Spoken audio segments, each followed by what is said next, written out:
Hi there, Virtual Space Hero community. Thank you so much for all your feedback on the Mama series on our Monday Ask Me Anything.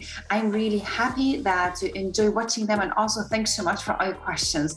Today we're picking up on another one. It's about remote work and screen fatigue, how to compromise between time off and knowing your colleagues. And this is such an important one because we do know, and also studies, research is showing us that screen and constantly being on camera is just causing a lot of fatigue. That's also where the term Zoom fatigue comes from. If you're interested in the research on that, just drop me a note and I'm happy to share with you, because there are 4 reasons, but also we worked on 4 solutions for screen fatigue in general.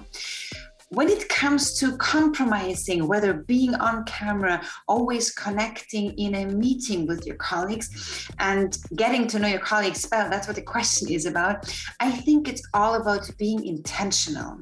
So for example, in teams that I'm working with, what we do is we have, for example, the first 10, 15 minutes, we're all on camera, we're doing the check-in, we're talking about how we're doing, we're updating each other on our weekends, on how our hobbies are evolving or whatsoever is going on in our lives. But then when we work on our projects, on our proposals or whatsoever, we also switch the camera off.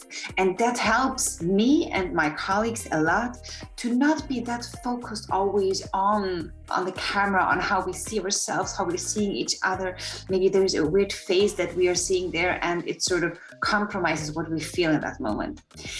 That's one of the points that I would say, being intentional about meetings in general and being intentional about the camera on meetings. And there's another thing from a technical point of view, you know that you have the possibility also to switch off your own view. In Zoom, you can disconnect your own view so that you don't see yourself, but you also can switch off the incoming videos. Sometimes that helps because you're more concentrated, if that works for you, on the project, the screen that is being shared or whatsoever, the project proposal, reading it. Sometimes it can be also a hurdle because if you're asking something and the others are sort of nodding, you're like, guys, I don't see you. Ladies and gentlemen, I don't see you. So how can you sort of read the body cues? But these would be sort of my thoughts on how to deal with fatigue, virtual fatigue, but still connect, being intentional and use properly the check-ins in your meetings. Besides, check out one of our previous posts about virtual team buildings, because intentionally building your team and working on team building in the virtual space is also one of the options that we would recommend you to do. Thanks a lot and stay tuned for the next episode of Mama.